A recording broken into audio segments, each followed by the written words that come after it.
श्री कृष्ण कहते हैं, दुनिया की सबसे तेज छुरी हमारी जबान है और दुनिया के सबसे खतरनाक हथियार हमारे शब्द हैं, जो बिना किसी का खून बहाए लोगों को अंदर ही अंदर मार सकते हैं। हमारे शब्द हमारी ताकत हो सकते हैं, उसी के साथ यह हमारी सबसे बड़ी कमजोरी भी हो सकते हैं, अगर हमें नहीं पता कि कब, कहां और क्या और कितना बोलना है। यदि हम सही समय पर सही इरादे के साथ सही शब्दों का प्रयोग करते हैं तो यह हमें एक सफल व्यक्ति बनाता है, लेकिन अगर हम सही समय पर सही इरादे से सही शब्दों का इस्तेमाल नहीं करते तो यह हमारे जीवन को नर्क से बदतर बना सकता है। तो चलिए जानते हैं, एक कहानी के माध्यम से चुप रहकर जीवन को कैसे बदला जा सकता है। जापान में एक बहुत ही प्रसिद्ध बौद्ध भिक्षु रहा करते थे। उनका नाम जयसूर्या था। जयसूर्या अकेले रहते थे।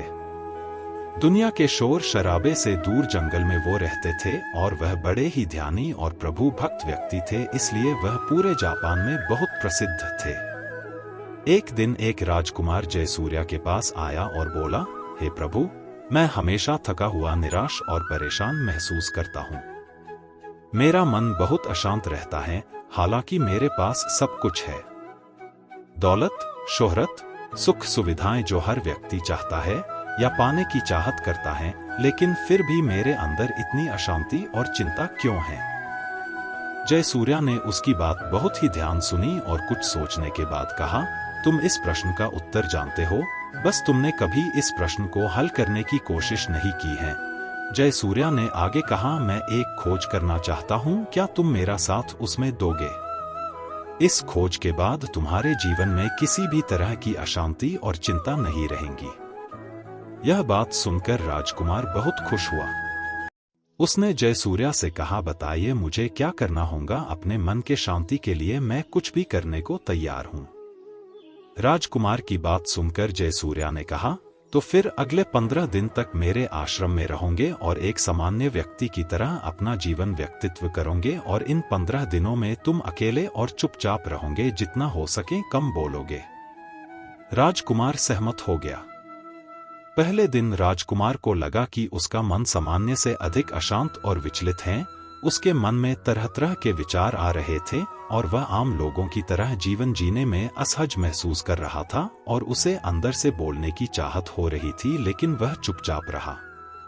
उसके मुंह से एक शब्द भी नहीं निकला। अगले दिन वह वैसे ही पूरा दिन चुपचाप बैठा रहा।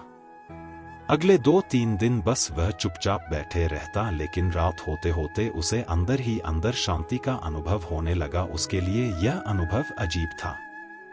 वह खुद से पूछ रहा था कि वह अंदर ही अंदर इतना खुश क्यों है। अगले दिन राजकुमार अकेला चुपचाप बैठा रहा और वह प्रकृति को निहारने लगा। वह पौधों को, फूलों को, आकाश में उड़ रहे पक्षियों को देख रहा था। वह अपने जीवन में पहली बार यह अद्भुत दृश्य महसूस कर रहा था कि उसके आसपास कितनी सुंदरता है। अब वह दिन भर प्रकृति की सुंदरता को निहारता रहता और ताजगी महसूस करते रहने लगा था। इसी तरह से 10 दिन बीत गए थे और उसके मन की सारी बेचैनी, सारी हलचल और सभी तरह के तनाव गायब हो गए।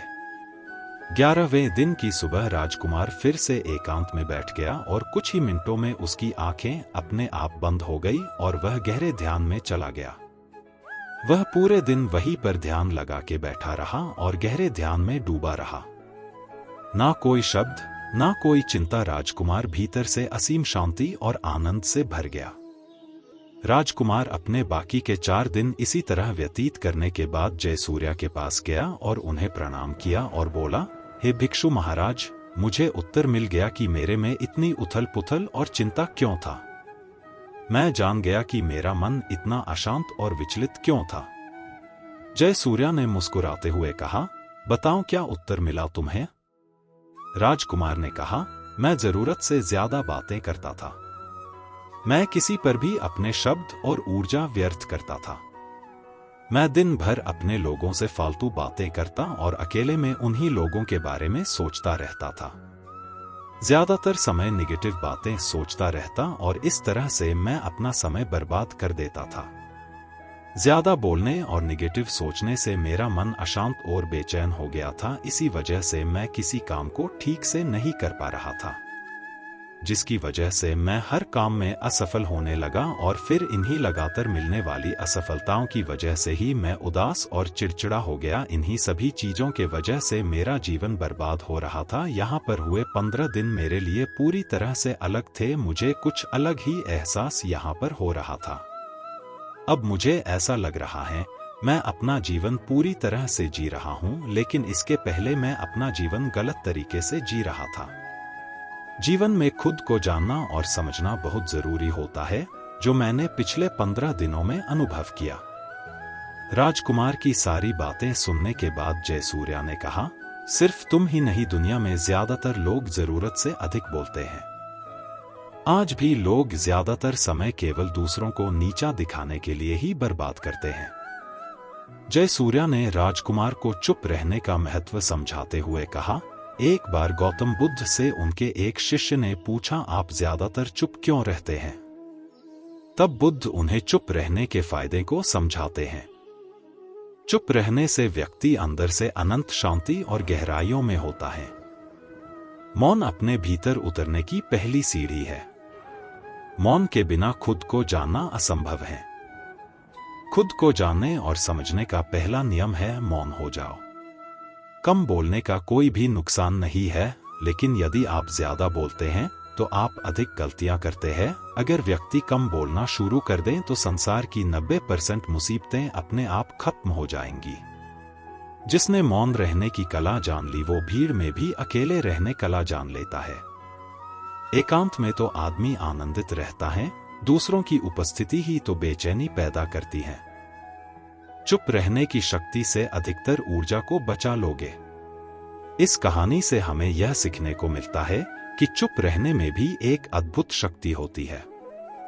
अगर हम सही समय पर सही शब्दों का प्रयोग करते हैं तो हम अपने जीवन को सकारात्मक दिशा में बदल सकते हैं। चुप रहने से हम अपने आत्मा की गहराइयों में जा सकते हैं और अंदर से शांति का अनुभव कर सकते हैं। इससे हम अपने विचारों और भावनाओं को साफ करके अपने जीवन को सकारात्मक बना सकते हैं।